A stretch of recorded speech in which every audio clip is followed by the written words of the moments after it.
Buenas noches, docente. Mi nombre es Rosana Soto Bernardo. Hoy voy a exponer sobre el tema propuestas de inconstitucionalidad. Dentro de ellos tenemos las propuestas de inconstitucionalidad de normas jurídicas. Dentro de ellos está el fundamento constitucional.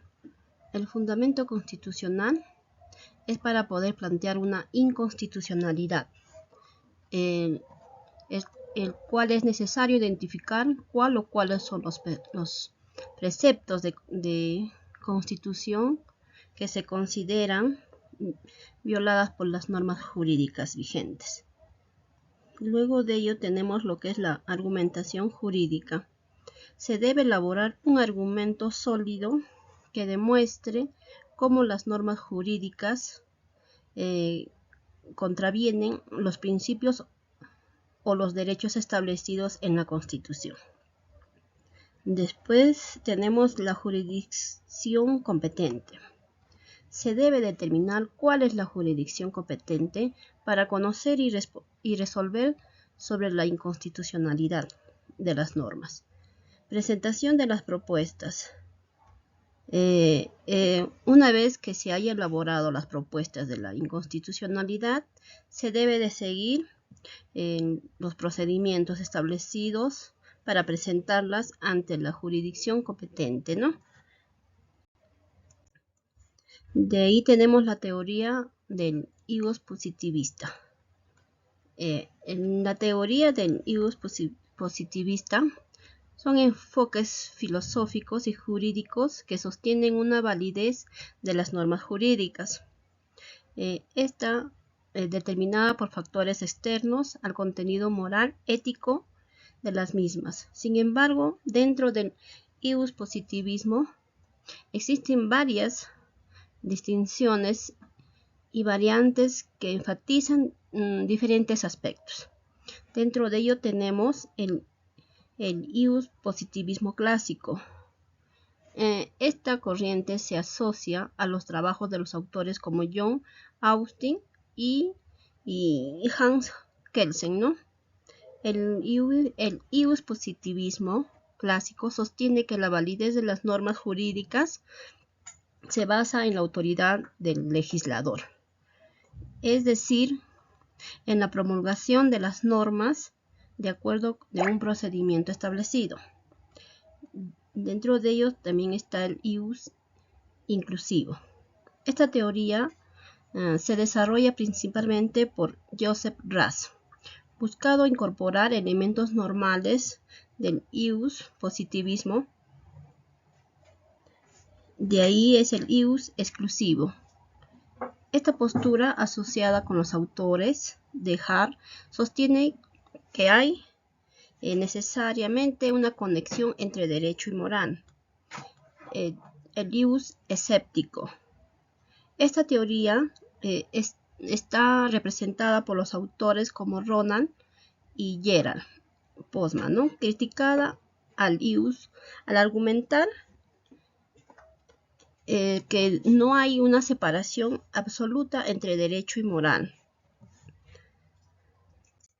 De ahí tenemos el realismo jurídico. El realismo jurídico es una corriente filosófica y jurídica que se enfoca en analizar cómo se aplica el derecho en la práctica, haciendo hincapié en los factores sociológicos, políticos y psicológicos que incluyen en las decisiones judiciales. Dentro de ellos tenemos lo que es el relativismo excesivo. Es una crítica al realismo de ausencia de soluciones, de normas. El realismo jurídico tiende a centrarse en la descripción y explicación en cómo se deben tomar las decisiones jurídicas, pero puede carecer de una dimensión normativa, ¿no? Que es clara. De ahí tenemos lo que es la dificultad para garantizarla.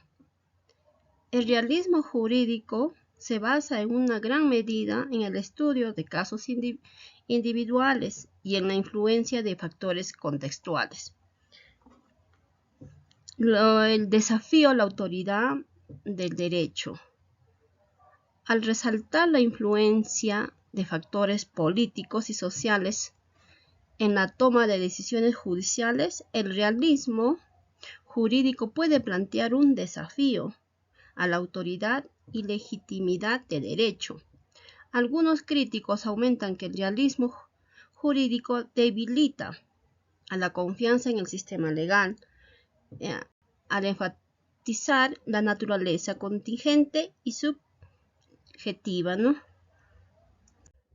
Seguimos con el positivismo incluyente.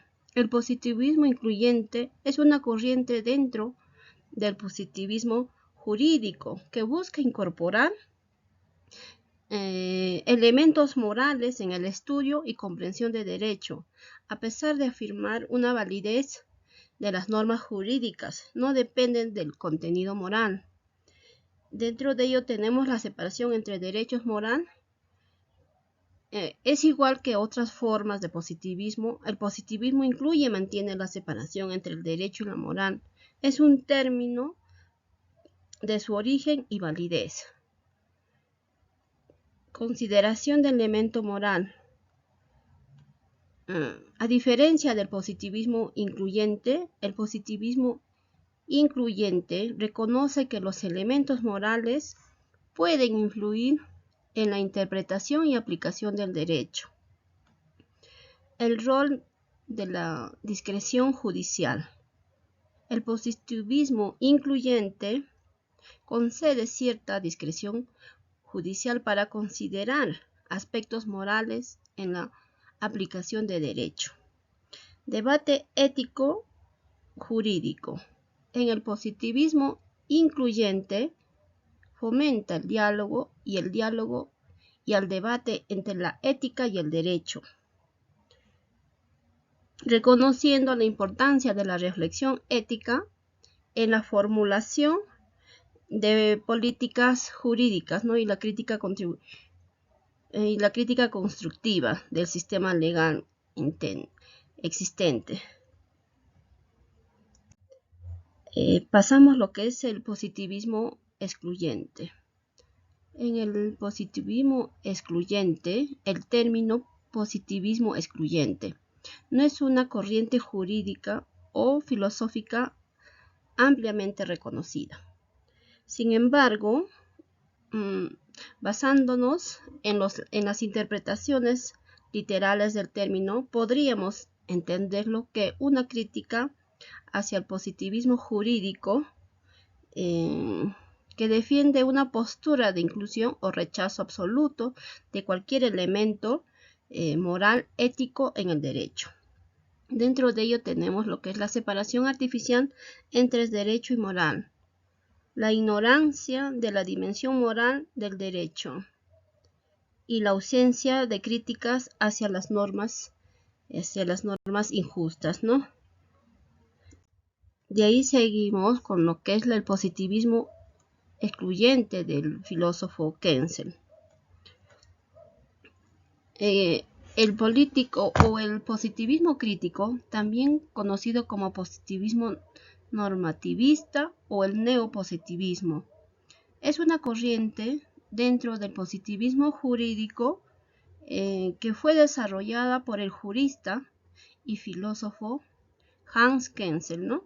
Aunque Kelsen es considerado uno de los principales exponentes del positivismo jurídico. Su enfoque crítico presenta algunas características distintivas, ¿no? Dentro de ello está la pureza metodológica, que Kenzel siempre enfatiza la necesidad de mantener la pureza metodológica en el estudio del derecho. Y del normativismo y la teoría pura del derecho. El positivismo, según nuestro crítico Kenzel, se basa en el normativismo que sostiene que el derecho se compone exclusivamente de normas. De ahí tenemos lo que es la crítica de la metafísica del derecho natural. Kenzel critica la noción que un derecho natural o moral que proporciona fundamentalmente absolutos para el derecho, ¿no? Considera que la teoría del derecho natural carecen de fundamentos críticos y objetivos. La crítica a la ideología en el derecho. Kensel también critica, ¿no?, la incorporación de ideologías políticas y sociales dentro del derecho. De ahí tenemos lo que es el positivismo incluyente o metodológico según Hart. El positivismo, según nuestro filósofo Hart, conocido como también positivismo jurídico contemporáneo, ¿no?, es una corriente jurídica que se desarrolló en las propuestas del positivismo clásico según los autores John Austin y Hart, es un destacado filósofo del derecho británico, propuesto una versión más solidificada y compleja del positivismo jurídico, que se conoce como también la teoría del positivismo jurídico suave. Y dentro de ello tenemos la separación entre derechos y moral, las reglas primarias y las reglas secundarias, concepto de obligaciones y razones para obtener, y la descripción judicial en el concepto de la margen de apreciación. Dentro de lo que dice la discreción judicial en el concepto de la margen de apreciación, Hart reconoce que los jueces tienen cierta discreción en la interpretación y aplicación de derechos.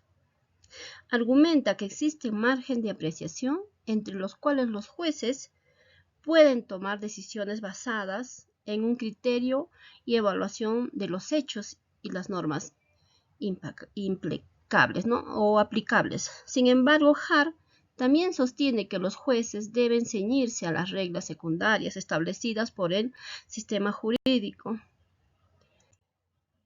Hablemos sobre el positivismo del crítico Ferrajoli.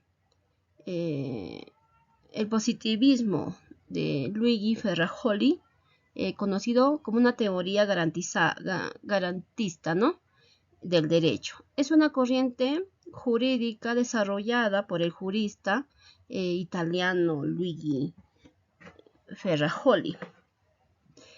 Su enfoque busca cambiar elementos del positivismo jurídico y una preocupación por los derechos y garantizar fundamentalmente los derechos, ¿no? Dentro de ello está el principio de la legalidad y el garantismo. La centralidad de los derechos fundamentales, distinción entre derecho y moral, la crítica del positivismo incluyente, desarrollo de la discreción estatal. Terminamos con el positivismo jurídico de Rawls. En el positivismo de Rawls, conocido como también la teoría del positivismo jurídico escandinavo, ¿no?, es una corriente jurídica desarrollada por el jurista y filósofo danés. Su enfoque busca comprender sobre el derecho desde una perspectiva empírica o descriptiva. Dentro de ellos está la separación entre derecho y moral, concepto entre las reglas, y el pluralismo jurídico y funcionalismo jurídico y críticas del iusnaturalismo, ¿no? Eso sería todo. Muchísimas gracias, docente.